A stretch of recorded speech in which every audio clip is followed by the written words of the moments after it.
Hi friends, good morning. ಯಾಕಂದರೆ ಇದು ಬೆಳಗ್ಗೆ ಟೈಮ್ ಮಾಡೋ ವಿಡಿಯೋ. ನಾನು ಇವತ್ತು ಬಂದು ಯಾವ ವಾರ ಅಂತ ಅಂದರೆ ಸೋಮವಾರದ್ದು ವ್ಲಾಗ್ ಇದು. ಅಂದರೆ ಸೋಮವಾರ ಬೆಳಗ್ಗೆನೇ ನಾನು ಹೋಗೋಣ ವ್ಯಾಪಾರಕ್ಕೆ ಅಂತ ಹೇಳ್ಬಿಟ್ಟು ರೆಡಿ ಆದೋ ಫ್ರೆಂಡ್ಸ್. ಹೇಳ್ಬೇಕಂದ್ರೆ ನಮಗೆ ಈ ದಿನ ತುಂಬ ಕೆಟ್ಟ ದಿನನೇ ಅಂತಲೇ ಹೇಳ್ಬೋದು. ತುಂಬ ಖುಷಿಯಾಗಿ ವ್ಯಾಪಾರಕ್ಕೆ ಹೋಗೋಣಪ್ಪ ಅಂತ ಹೇಳ್ಬಿಟ್ಟು ಹೊರಟೆ. ಮತ್ತು ತಿಂಡಿಗೆ ಅಂತ ಹೇಳ್ಬಿಟ್ಟು ನಾನು ಇಲ್ಲಿ ಖಾರ ಪೊಂಗಲ್ ಮಾಡಿದ್ದೆ. ಈ ರೆಸಿಪಿ ಎಲ್ಲ ಶೇರ್ ಮಾಡೋಕ್ಕಾಗಿಲ್ಲ, ನೆಕ್ಸ್ಟ್ ಟೈಮ್ ಶೇರ್ ಮಾಡ್ತೀನಿ. ಅಂದರೆ ಒಂದು ಸ್ವಲ್ಪನೇ ಮಾಡಿದ್ದು ಫ್ರೆಂಡ್ಸ್. ಅಂದರೆ ಇಬ್ಬರು ತಿನ್ನೋ ಅಷ್ಟು ಮಾಡಿದ್ದೆ ನಾನು. ಸ್ಕೂಲಿಗೆ ತಿನ್ಬಿಟ್ಟು ಒಬ್ರು ಹೋಗ್ತಾರೆ, ಒಬ್ರು ಇರ್ತಾರೆ ಮನೆಯಲ್ಲಿ. ಜಾಸ್ತಿ ಮಾಡೋಕ್ಕೆ ಹೋಗಲ್ಲ, ಯಾಕಂದರೆ ಇದೆಲ್ಲ ಮುದ್ದೆ ಥರ ಆಗ್ಬಿಡುತ್ತಲ್ವ. ಹಾಗಾಗಿ ಅದಕ್ಕೋಸ್ಕರ ನಾನು ತಲೆ ಬಾಚ್ಕೊಂಡು ಇವಾಗ ರೆಡಿ ಆದೆ. ಇದು ಏನಾಗುತ್ತೆ ಅಂದರೆ ಫುಲ್ಲು ಬ್ಯಾಗ್ ಹೊತ್ಕೋತೀನಲ್ಲ, ತಲೆ ಮೇಲೆ ಹೊತ್ಕೊಂಡು ಓಡಾಡ್ತೀನಿ ನಾನು. ಟವಲೆಲ್ಲ ಏನೂ ಹಾಕ್ಕೊಳ್ಳಲ್ಲ. ಈ ತುಂಬ ಜನ ಭಾರ ಹೊತ್ಕೊಳ್ಳೋರು ತಲೆ ಮೇಲೆ ಟವಲ್ ಹಾಕ್ಕೊಂಡಿರ್ತಾರೆ. ನಾನು ಟವಲ್ ಗಿವಲ್ ಏನೂ ಹಾಕ್ಕೊಳ್ಳಲ್ಲ, ಯಾಕಂದರೆ ನನಗೆ ಅದು ಅಭ್ಯಾಸ ಇಲ್ವಲ್ಲ. ಹಾಗೆ ಹೊತ್ಕೋತೀನಿ. ಅದೇನಾಗುತ್ತೆ ಅಂದರೆ ಕತ್ತು ತುಂಬ ನೋವು ಬರುತ್ತೆ ನನಗೆ. ಮತ್ತು ಸ್ವಲ್ಪ ಟೈಮು ಬಿಸಿಲು ಬಂದಂಗಿತ್ತು ಅಂತ ಒಂಚೂರು ಕೂತ್ಕೊಂಡೆ. ಆಮೇಲೆ ನಮ್ಮಮ್ಮ ನಡಿ ಹೋಗೋಣ ಅಂತು. ಮತ್ತು ಬಂದಿದ್ದ ತಕ್ಷಣ ಬಸ್ಸಿತ್ತು ಅಂತ ಹೇಳ್ಬಿಟ್ಟು ಬಸ್ ಹತ್ತದು. ಆದರೆ ನಾನು ಯಾವಾಗಲೂ ಕೂತ್ಕೊಳ್ಳೋ ಥರ ಲಾಸ್ಟ್ ಶೀಟಲ್ಲಿ ಕೂತಿದ್ದೆ. ಮನೆ ಹತ್ರ ಇದ್ದಾಗ ಒಂಚೂರು ಬಿಸಿಲಿತ್ತು ಅಷ್ಟೇ. ಇಲ್ಲಿ ಬಂದಿದ್ದ ತಕ್ಷಣ ಫುಲ್ಲು ಒಂಥರ ಮೋಡ ಆಗೋಯ್ತು. ಬ್ಯಾಗೆಲ್ಲ ಒಂದು ಸ್ವಲ್ಪ ಕಿತ್ತೋಗಿದೆ. ಗಾಳಿಗೆ ಫುಲ್ಲು ಕಿವಿ ನೋವು ಶುರು ಆಗ್ತಾಯಿದೆ ನನಗೆ. ಫುಲ್ಲು ಕಿವಿ ಎಲ್ಲ ಒಂಥರ ಚುಮ್ ಅಂತೈತೆ. ಹತ್ತಿ ಇಟ್ಕೋಬೇಕು ಅನ್ಕೋತೀನಿ, ಅದೇನೋ ನನಗೆ ನೆನಪೇ ಆಗೋದಿಲ್ಲ. ಮನೆಯಿಂದ ಹೊರಗಡೆ ಬಂದಮೇಲೆ ಯಾವಾಗಲೂ ಹತ್ತಿ ನೆನಪಾಗುತ್ತೆ.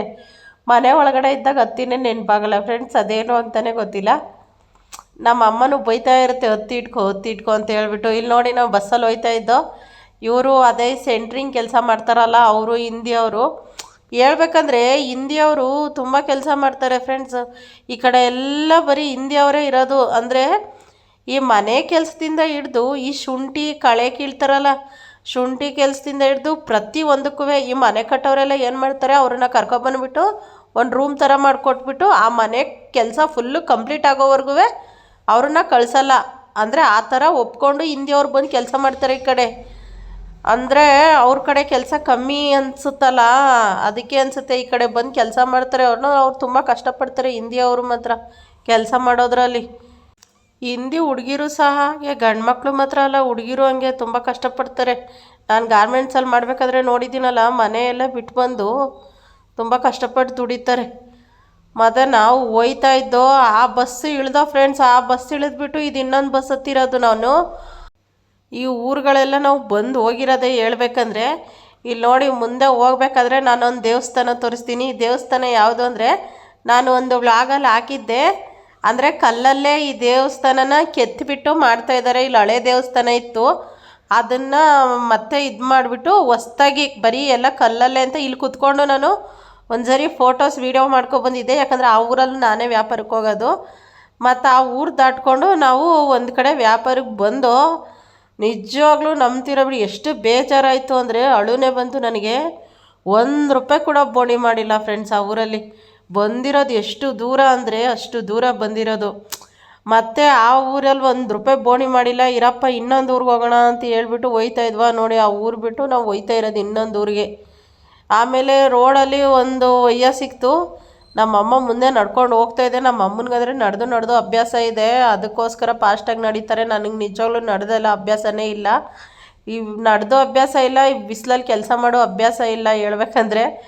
ಈಗಲೇ ನಾನು ಈ 2 ತಿಂಗಳಿಂದನೇ ಈ ಥರ ಬಿಸಿಲಲ್ಲಿ ಹೊತ್ಕೊಂಡು ವ್ಯಾಪಾರ ಮಾಡ್ತಾಯಿರೋದು. ಏನು ಮಾಡೋಲ್ಲ, ಬೇಜಾರಾಗುತ್ತೆ ಒಂದೊಂದು ಸರಿ, ಅಳು ಬರುತ್ತೆ ನನಗೂ.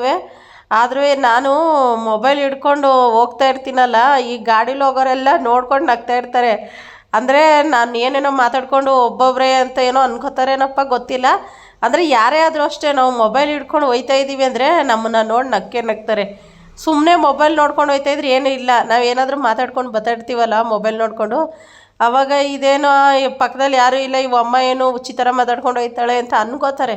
ತುಂಬ ಜನ ಹಾಗೆ ಅಂದ್ಕೊಳ್ಳೋದು. ನನಗಂತೂ ಸುಮಾರು ಕಡೆ ಹಿಂಗೆ ನೋಡ್ತಾ ಇರ್ತಾರೆ. ಅಯ್ಯೋ ಯಾರೇನಾದರೂ ನೋಡ್ಕೊಳ್ಳಿ ಅಂತ ಹೇಳ್ಬಿಟ್ಟು ನನ್ನಷ್ಟಕ್ಕೆ ನಾನು ಸುಮ್ಮನೆ ಮಾತಾಡ್ಕೊಂಡು ಹೋಯ್ತಾ ಇರ್ತೀವಿ. ಆಮೇಲೆ ನೋಡಿ, ಅದು ಬಿಟ್ಟು ಇನ್ನೊಂದು ಊರಿಗೆ ಬಂದ್ವಾ. ನಿಜ ಹೇಳ್ಬೇಕಂದ್ರೆ ಈ ಊರಲ್ಲೂ ₹1 ಬೋಣಿ ಇಲ್ಲ. ನಾನು ಹೇಳ್ತಾ ಇದ್ದೀನಲ್ಲ, ನನ್ನ ಪಾಲಿಗೆ ಇವತ್ತು ತುಂಬ ಕೆಟ್ಟ ದಿನ. ಪಾಪ ನಮ್ಮ ಅಮ್ಮಗೂ ಬೋಣಿ ಆಗಿಲ್ಲ, ನನಗೂ ಬೋಣಿ ಆಗಿಲ್ಲ. ಮತ್ತು ಇಲ್ಲೊಂದು ಒಯ್ಯ ಸಿಗುತ್ತೆ ನಮಗೆ. ನಾವೊಂದು ಊರಿಗೆ ಹೋಗಬೇಕು, ಆ ಊರು ಇಲ್ಲಿಂದ ಹತ್ರನಾ ಅಂತ ಕೇಳ್ತೀವಿ. ಈ ಒಯ್ಯ ಏನು ಮಾಡುತ್ತೆ, ಈ ಕೆರೆ ಏರಿ ಹತ್ರ ಹೋಗಿ ಇಲ್ಲೇ ಹತ್ರದಲ್ಲೇ ಐತೆ ಊರು ಅಂತ ಕಳಿಸ್ತಾನೆ ಪುಣ್ಯಾತ್ಮ. ನಿಜವಾಗ್ಲೂ ಆ ಒಯ್ಯನ ಮಾತು ಕಟ್ಕೊಂಡು ನಾವು ಸರಿ ಅಂತ ಹೇಳ್ಬಿಟ್ಟು ನೋಡಿ, ಈ ಕಡೆ ಒಂದು ದೊಡ್ಡ ಕೆರೆ, ಆ ಕಡೆ ಒಂದು ದೊಡ್ಡ ಕೆರೆ, ಆದರೆ ನೀರು ಮಾತ್ರ ಇಲ್ಲ. ಅದೆಷ್ಟು ವರ್ಷ ಆಗೈತೋ ನೀರು ನಿಂತೋಗಿ ಗೊತ್ತಿಲ್ಲ. ಮತ್ತು ಈ ಏರಿ ಮೇಲೆ ಈ ನಡಿಬೇಕು ಊರಿಗೆ. ಈ ಊರು ಐತೆ ಅಂದರೆ ಕರೆಕ್ಟಾಗಿ 8:30 9 ಕಿಲೋಮೀಟ್ರ್ ನಡೆದಿರೋದು. ಎಷ್ಟು ದೂರ ಇದೆ ಗೊತ್ತಾ ಊರಿದು, ತುಂಬ ದೂರ ಅಂದರೆ ತುಂಬ. ಆಮೇಲೆ ಬಸ್ ಇಲ್ಲ ಇಲ್ಲಿ, ಒಂದು ಆಟೋ ಇಲ್ಲ, ಒಂದು ಏನಂದ್ರೆ ಏನೂ ಇಲ್ಲ ಫ್ರೆಂಡ್ಸ್. ಹೇಳ್ಬೇಕಂದ್ರೆ ನೋಡಿ ಹೆಂಗಿದೆ ಜಾಗ ಅಂತ ಹೇಳ್ಬಿಟ್ಟು. ಒಂದೊಂದು ಸರಿ ನಾವು ದಾರಿ ತಪ್ಪಿ ಬಂದ್ಬಿಟ್ಟು ನಾವು ಹೋಗ್ಬೇಕಾಗಿದ್ದು ಊರೇ ಬೇರೆ, ಬಂದಿರೋ ಊರೇ ಬೇರೆ. ನಾವು ಸರಿ ಅಂತ ಹೇಳ್ಬಿಟ್ಟು ಹೋಗ್ತಾಯಿದ್ವಿ, ಎಷ್ಟು ಹೋದ್ರೂ ದಾರಿನೇ ಸಾಗ್ತಾಯಿಲ್ಲ ನೋಡಿ, ಎಷ್ಟು ಹೋದ್ರೂ ದಾರಿನೇ ಸಾಗ್ತಾಯಿಲ್ಲ. ನನಗಂತೂ ಏನು ಇನ್ನು ಹೇಳೋಂಗಿಲ್ಲ, ಏನೂ ಇಲ್ಲ. ನಮ್ಮ ಅಮ್ಮನಿಗೂ ಪಾಪ ಕಾಲು ನೋವು. ನಮ್ಮ ಅಮ್ಮನಿಗೆ ಹೇಳಿದ್ರೆ ನಮ್ಮ ಅಮ್ಮ ಯಾರ ಮುಂದೆ ಹೇಳುತ್ತೆ ಅಂತ ಹೇಳ್ಬಿಟ್ಟು ನಾವು ಸರಿ ಅಂತ ಹೇಳ್ಬಿಟ್ಟು ಹೋಗ್ತಾಯಿದ್ದೋ. ಮತ್ತು ನೋಡಿ ಈ ಕೆರೆ ಇದ್ರೊಳಗಡೆ ಇಳಿಬೇಕು ನಾವು ಇವಾಗ. ಇಲ್ಲೊಂದು ರೋಡ್ ಥರ ಐತೆ, ಅಂದರೆ ರೋಡ್ ಅಂದರೆ ಈ ಮಣ್ಣಿನ ರೋಡೇ, ದಾಟ್ಕೊಂಡು ಆ ಕಡೆ ಸೈಡ್ಗೆ ಹೋಗಬೇಕು. ಇಲ್ಲಿ ನೋಡಿ ಇಳಿತಾ ಇದ್ದೀನಿ ನಾನು, ನಮ್ಮ ಅಮ್ಮ ಇಳಿದು ಮುಂದೆ ಹೋಗಿದೆ. ನಿಜವಾಗ್ಲೂ ಜೀವನ ತುಂಬ ಕಷ್ಟ ಅಂತ ಅನಿಸುತ್ತೆ. ಇದು ನೋಡಿ, ಒಂದು ಜನ ಇಲ್ಲ, ಒಂದು ನರ ಪಿಳ್ಳೆ ಇಲ್ಲ. ಈ ಊರಿಗೆ ನಾವು ಫಸ್ಟ್ ಟೈಮೇ ಬರ್ತಾ ಇರೋದು.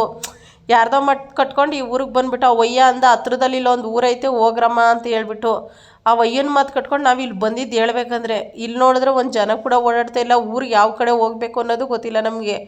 ಸರಿ ಅಂತ ಹೇಳ್ಬಿಟ್ಟು ಇದು ಕಾಲ್ದಾರಿ ಥರ ಮಾಡಿದ್ರಲ್ಲ ಅಂತ ಹೇಳ್ಬಿಟ್ಟು ಇದ್ರೊಳಗೆ ಇಳಿದ್ಬಿಟ್ಟು ನಾವು ಇಳಿದ್ಬಿಟ್ಟು ನಡ್ಕೊಂಡು ಆ ಕಡೆ ದಾಟಿದ್ವಾ ನೋಡಿ. ಅಂದರೆ ಅಲ್ಲಿಂದ ಈಗ ಇನ್ನೊಂದು ಕಡೆ ದಾಟ್ಕೊಬಂದು ಇನ್ನೊಂದು ಕಡೆ ಬಂದಮೇಲೆ ಗೊತ್ತಾಯಿತು ಇಲ್ಲಿ ಊರೇ ಇಲ್ಲ ಇಲ್ಲಿ ಯಾವುದು ಹೇಳ್ಬೇಕಂದ್ರೆ.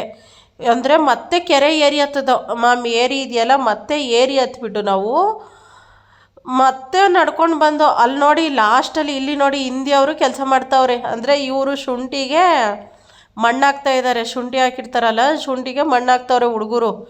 ಆಮೇಲೆ ಸರಿ ಅಂತ ಹೇಳ್ಬಿಟ್ಟು ನಾ ಕೇಳಿದೆ ಅವ್ರನ್ನ, ಎಲ್ಲೈತಿ ಇಲ್ಲಿ ಊರು ಅಂದಿದ್ದಕ್ಕೆ ಅವ್ರು ಅಂದರು ಇದು ಬಿಟ್ಟು ಇನ್ನೂ ಮುಂದಕ್ಕೆ ಹೋಗಬೇಕು ಅಂತ ಹೇಳ್ಬಿಟ್ಟು. ಆವಾಗ ಎಲ್ಲೋ ಮನೆಗಳು ಕಾಣಿಸ್ತಾವೆ ನೋಡಿ, ಇಲ್ಲಿ ಮನೆಗಳು ಕಾಣಿಸ್ತಾವೆ. ಇದು ಊರು ಹೇಳ್ಬೇಕಂದ್ರೆ. ಈ ಊರಿಗೂ ನಿಜವಲ್ಲೂ ನಾವು ಇವತ್ತು ಬರಲೇಬಾರ್ದಿತ್ತು, ಮನೇಲಿ ಇರಬೇಕಿತ್ತು. ಆಮೇಲೆ ಇದು ಬಂದ ಇದು ನೋಡಿ ಅಂಜೀರ ಅಂತಾರಲ್ಲ ಅದೇ ಅನ್ಕೋತೀನಿ. ಅಂಜೀರ ಅಲ್ಲ, ಇದು ಹತ್ತಿ ಹಣ್ಣು. ಅದೇನೋ ಗಾದೆ ಇದೆ ಫ್ರೆಂಡ್ಸ್, ಹತ್ತಿ ಹೂ ಅರಳೋದು ಕೊತ್ತಿ ಮರಿ ಹಾಕೋದು ನೋಡಿದ ತಕ್ಷಣ ಶ್ರೀಮಂತರಾಯ್ತಾರಂತೆ. ಹಳ್ಳಿ ಕಡೆ ಗಾದೆ ಹೇಳ್ತಾರೆ. ಹತ್ತಿ ಹಣ್ಣು ಇದು ಹೇಳ್ಬೇಕಾದ್ರೆ ಇದನ್ನು ತಿಂತಾರೆ. ಅಂದರೆ ಇದು ಮರದಲ್ಲಿ ಚೆನ್ನಾಗಿ ಹಣ್ಣಾಗ್ಬಿಟ್ಟವೆ. ಇದೇನು ಗೊತ್ತಾ, ಹುಳ ಇರ್ತವೆ ಫ್ರೆಂಡ್ಸ್ ಇದ್ರೊಳಗಡೆ, ಅಂದರೆ ಒಂದೊಂದು ಚೆನ್ನಾಗಿರ್ತವೆ. ಇದು ಚೆನ್ನಾಗಿದೆ ನೋಡಿ, ಇಲ್ಲಿ ಇದು ನೋಡೋಕೆ ಚೆನ್ನಾಗಿದೆ, ಆದರೆ ತಿನ್ನೋಕೆ ಒಂಥರ. ಆಮೇಲೆ ಸರಿ ಅಂತ ಹೇಳ್ಬಿಟ್ಟು ನಾವು ಮತ್ತೆ ಊರೊಳಗಡೆ ಹೋದೋ. ಕಿರ್ಚಿ ನನ್ನ ಗಂಟ್ಲೆ ಹೊಂಟೋಯ್ತು. ಮತ್ತು ಇವತ್ತು ನಾಯಿಗಳು ಎರಡು ನನ್ನನ್ನು ಕಚ್ಚಕ್ಕೆ ಬಂದುಬಿಟ್ಟಿದ್ದೋ ಫ್ರೆಂಡ್ಸ್. ನಿಜವಾಗ್ಲೂ ಸಾಕಿರೋ ನಾಯಿಗಳು ಅವ್ರೇನು ಮಾಡಿಬಿಟ್ಟವ್ರೆ, ಮೇಕೆಗಳ ಜೊತೆ ನಾಯಿಗಳನ್ನು ಬಿಟ್ಬಿಟ್ಟವ್ರೆ. ಮೇಕೆನೂ ಒಂದೇ ಕಲ್ಲರವೆ, ನಾಯಿನೂ ಒಂದೇ ಕಲ್ಲರವೆ. ನಾನು ಮೇಕೆಗಳೇನೋ ಅಂತ ಹೇಳ್ಬಿಟ್ಟು ನನ್ನಷ್ಟಿಗೆ ನಾನು ಸುಮ್ಮನೆ ಒಯ್ತಾ ಇದ್ದೀನಿ.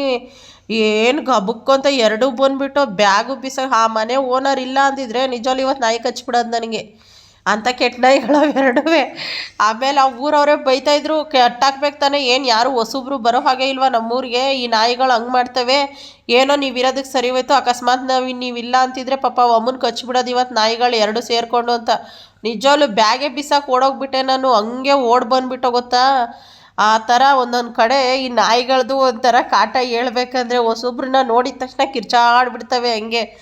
ಆಮೇಲೆ ಸರಿ ಅಂತ ಹೇಳ್ಬಿಟ್ಟು ಈ ಊರು ಬಿಟ್ಟು ಇನ್ನೇನು ಮಾಡೋಕ್ಕಾಗಲ್ಲ ಹೋಗೋಣ ಅಂತ ಹೇಳ್ಬಿಟ್ಟು ಬಂದೋ. ಇದು ಸುಮಾರು ದೂರ ನಡ್ಕೊಂಡು ಬಂದು ನಾನು ಇಲ್ಲೊಂದು ದೇವಸ್ಥಾನ ಇದೆ. ಇಲ್ಲಿ ಏನು ಅಂದರೆ ಬಸ್ ಬರುತ್ತೆ. ಬಸ್ ಬರೋದು ಯಾವಾಗ 1:15. ಇವಾಗ ಇನ್ನೂ ಟೈಮ್ ಎಷ್ಟು 11 ಗಂಟೆ. ಬಂದು ಸುಮ್ಮನೆ ಕೂತ್ಕೊಂಡು ನಮ್ಮಮ್ಮ ಇನ್ನೂ ಹಿಂದ್ಗಡೆನೇ ಬರ್ತಾಯಿತ್ತು. ಅಂದರೆ ನಮ್ಮ ಅಮ್ಮನಿಗೆ ಕಾಲು ನೋವು ಶುರುವಾಗಿದೆ, ನಿಧಾನಕ್ಕೆ ಬರ್ತಾಯಿತ್ತು. ನಾನೇನು ಮಾಡಿದೆ, ಬೇಗ ಬಂದುಬಿಟ್ಟು ಕೂತ್ಕೊಂಡೆ. ಇಲ್ಲಿ ಎಲ್ಲೂ ನೆರಳೇ ಇಲ್ಲ ಕೂತ್ಕೊಳ್ಳೋಕ್ಕೆ, ಬಿಸಿಲು ಬೇರೆ ಸುಡ್ತೈತೆ, ನೀರು ಕುಡಿಯೋಂಗೈತೆ, ನೀರು ಇಲ್ಲ. ಆಮೇಲೆ ಎಷ್ಟೋ ಹೊತ್ತು ಕೂತ್ಕೊಂಡು ನನಗೂ ಬೇಜಾರಾಗೋಯ್ತು. ಸುಮ್ಮನೆ ಆ ಕಡೆ ಈ ಕಡೆ ನೋಡ್ಕೊಂಡು ಸುಮ್ಮನೆ ಕೂತಿದ್ನ. ಆಮೇಲೆ ನಮ್ಮಮ್ಮ ಬಂತು ಎಷ್ಟೋ ಹೊತ್ತಾದಮೇಲೆ. ಅಲ್ಲಿ ಯಾರೋ ದೇವಸ್ಥಾನ ಇದೆ, ಇಲ್ಲಿ ಯಾರೋ ಪೂಜೆ ಮಾಡ್ಸೋಕೆ ಬಂದಿದ್ರು. ಅಂದರೆ ಒಂದು ಫ್ಯಾಮಿಲಿ ಯಾರೋ ಬಂದಿದ್ರು ಪಾಪ. ಆ ಫ್ಯಾಮಿಲಿಗೆ ಪೂಜೆ ಮಾಡೋಕ್ಕೆ ಆ ಪೂಜಾರು ಬಾಕ್ಲು ತಗೊಂಡು ಬಂದಿದ್ರು. ಆಮೇಲೆ ಒಯ್ಯ ಒಂದು ಸ್ವೀಟ್ ಕೊಡ್ತು ನನಗೆ ಪೂಜಾರಪ್ಪ.